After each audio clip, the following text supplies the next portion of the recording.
Hey friends, Kim from Stamping Imperfection. Thank you for joining me today. I am here with ScrapbookPal to play with the new Altenew Globe Builder die set. And this is a good set. It comes with so many pieces. You can see here it's packaged so beautifully because on the front they show you all the pieces that you get. They give you a few ideas of how you might assemble it together. And like you can see, it comes packed with full of stuff. You also get a layering guide on the back to show you how to put it together. So here you have two different size of snow globes. You have two different size pine trees along with the tree trunk. You have everything you need to make the snowman. You have three different kinds of snow drifts or snow banks.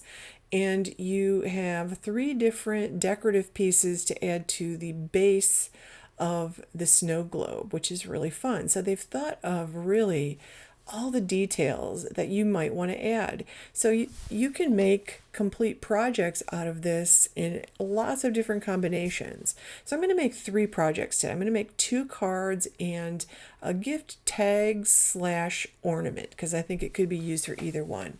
So I went ahead and die cut all my pieces. I have them on a small tray. And I've got, I think for me, I've got lots of card bases here and some like card panels cut out. So these two card panels, one is from white, one is from bright blue. I have them cut at 4 by 5 1/4, and I'm spraying them very generously with some Distress Resist spray. And I like this spray because it's great to create snowfall. I'm not sure how it's going to work on that blue cardstock. That's sort of an experiment. But you do have to put it aside to let it dry. There is a little dry time. So while those are drying, I'm going to assemble my little gift tag slash ornament. And I die cut both of the trees out of the same green, so I wanted to make them look different. So I added some forest moss, Distress Oxide to one, and some pine needles, Distress Oxide to the other. And then I had some evergreen boughs sitting there, so I pulled that out and dabbed a little bit on both of the trees. I like to have a little variation of color in my die cuts. And I think this is one trick you can use to give your die cut pieces a little bit more texture and dimension on your card. Like it can actually change the whole look of the die cut by adding a little bit of ink on all of it or some parts of it. So I have some white ink spray, and instead of spraying it on, I tap it on and use it as splatter so it looks like snowfall on the trees. You could also, if you have some texture paste or some of that Gina K Glitz Glitter Gel or Stickles, you could add that to the trees also to make it look like snow on the trees. And this would be a good time to add that because I'm leaving those trees alone so that paint dries. And I attached the snow globe base to the snow globe, and I started to put the frame on and realized I need to put my inside pieces on. So I picked one of the snow bank pieces or snow drift pieces, and then I decided I'll add the trees on top. And I love that whoever designed this designed the little tree trunk piece, so you get the little die to cut out the tree trunk piece. I just think that is a thoughtful detail that actually makes a difference. I think the trees actually look better with a tree trunk underneath them. So I cut the trunks out of some chocolate brown. Now this is a perfect way to use up your scraps. All that scrap cardstock you have sitting around, this is the kind of die set you want to use that for. Every piece of cardstock that I'm using here today, with the exception of the card bases that I'm using, I pulled out of my scrap bin. So this is useful for that. So I'm adding that second tree, and here's the point where I wished I hadn't put that base on. So I sort of dismantled the card so I could put the other tree in. And the tall tree just barely fits, and I am going to trim a little bit of that off on the smaller of the two snow globes. So this is the smaller of the two. I love that they gave us two different sizes of snow globes, and just such a variety of goodies that you can use. And as I'm putting this together, and you can see I'm just using my liquid glue for this one. I'm not adding any foam or dimension. I'll do that with the cards. You certainly could do that here. But as I'm doing this, I'm thinking about all the other things I have in my stash. And some of the other things, yesterday I was browsing the ScrapbookPal store, and I saw that they had the Sizzix, those Tim Holtz, like tiny little village die sets. And the scale of those is perfect for these snow globes. So if you wanted to put a little cabin in the woods, you could actually do that if you had that. And they do have that in the ScrapbookPal store. So I was excited to see that, because it was hard to find that last year. And so it's nice to see that it's there, because you can do a lot of stuff with that little die. And I feel like this die comes with a hefty price tag. However, I was thinking about all the cute little lawn fawn critter sets, and the honeybee sets with the little winter scenes. How cute would those be with these little snow globe sets? So I put one of the decorative pieces on there, and that decorative piece is cut out of the white glitter paper that I had in my stash. So I'm pulling, and notice I put the clear block on to really let that glue set for a while.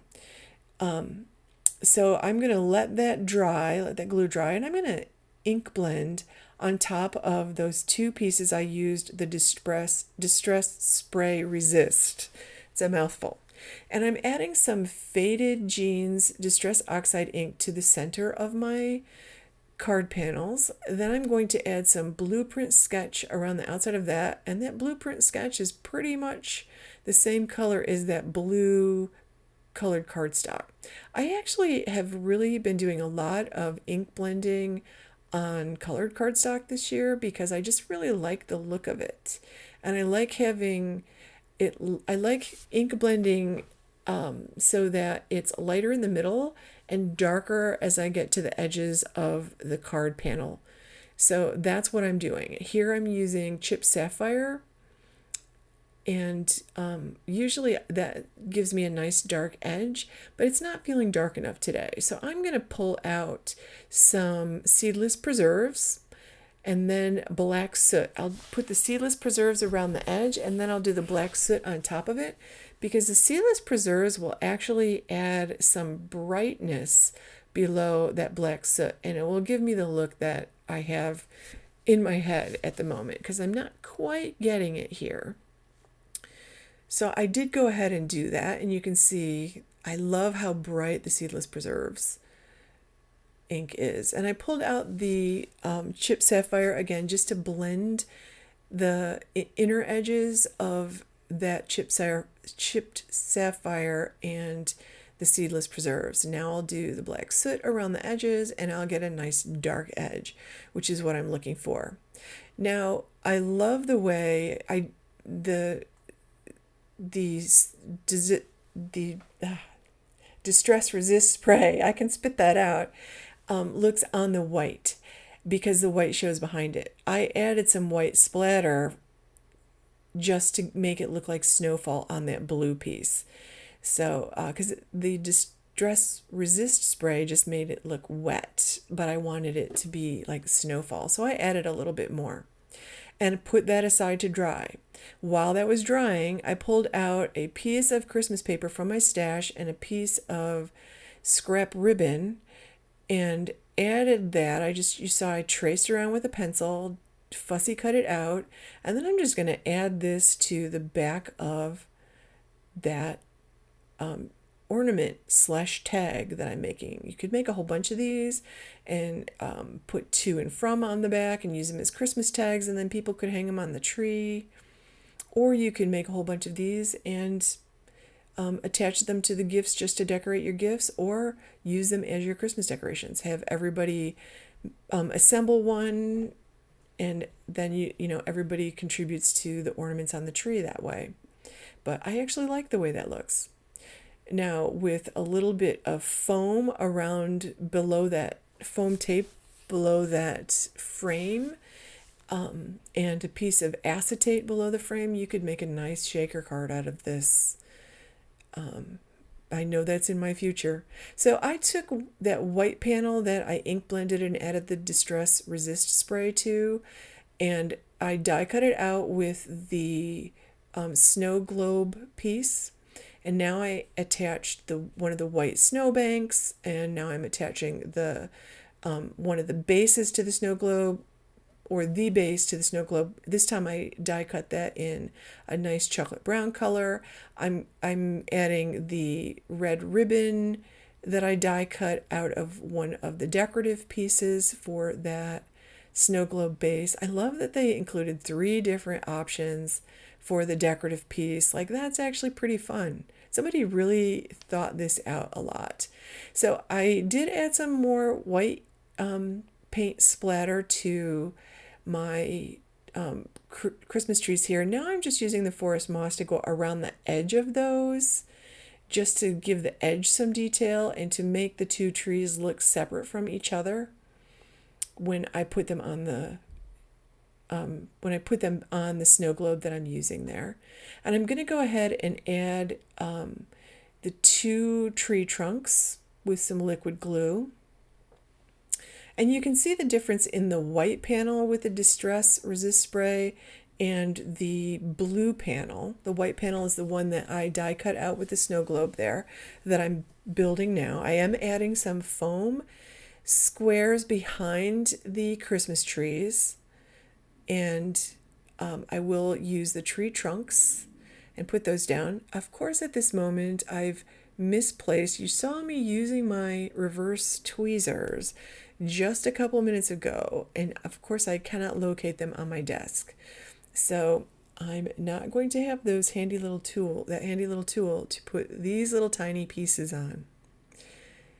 So much easier with the reverse tweezers. If you don't have a pair of those, definitely invest in them. They're lovely. And I think that for some reason, I really think that trunk detail adds an awful lot.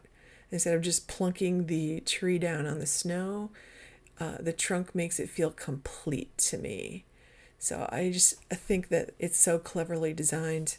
I also think this is really this would be a great project to do with your kids. My kids always loved to do crafts to decorate at the holiday time. This would be a perfect one to do it. You might want to do all the die cutting and let them do all the assembling depending on the age of the kids.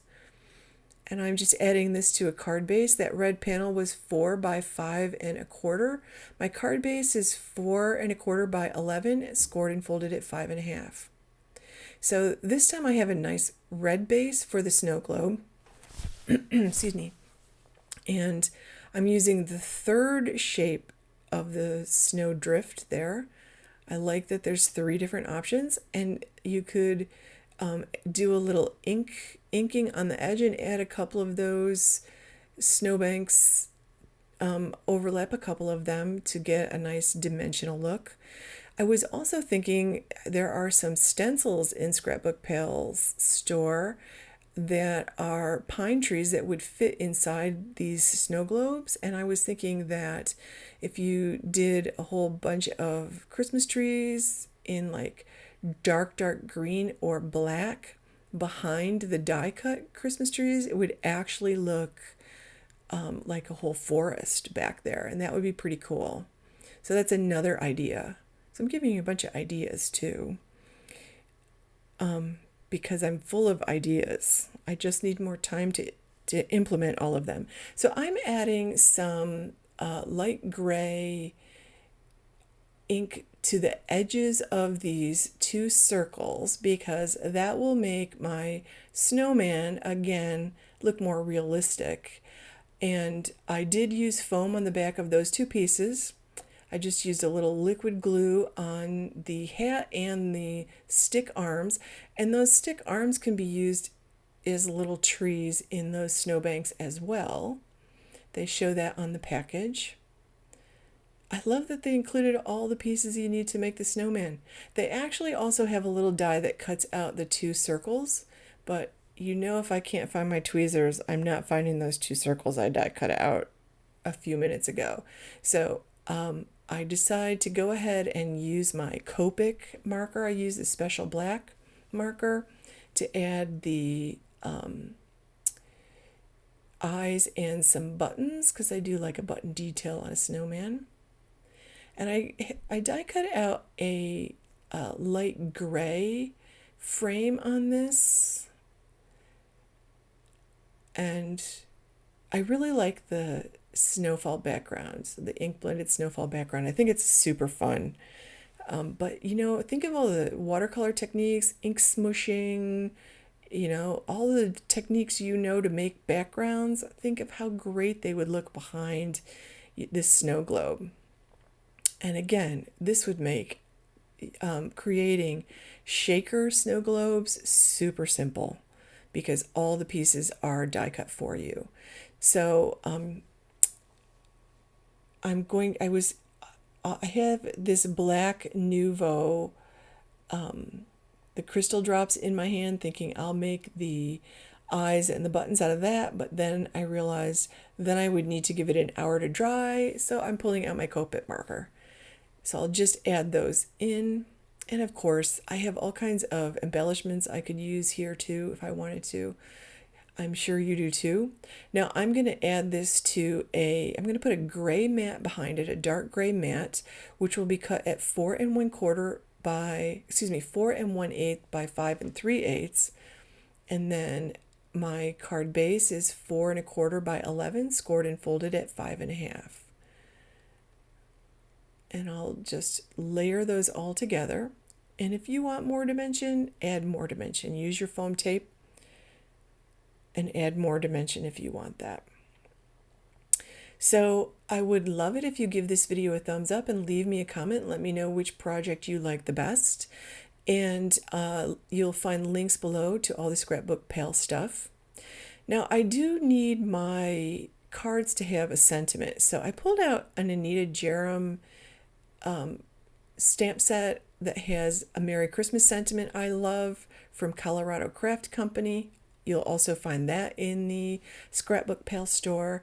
And I just heat emboss that in white embossing powder on black cardstock. The one with the snowman I popped up on foam. The one with the trees I'm just gluing directly to the card base. And that will complete my cards and my gift tag / ornament. So make sure you subscribe to the channel if you're not already subscribed, and click that bell so you get notifications every time someone uploads a new video. Thank you so much for watching, friends. Have a wonderful day.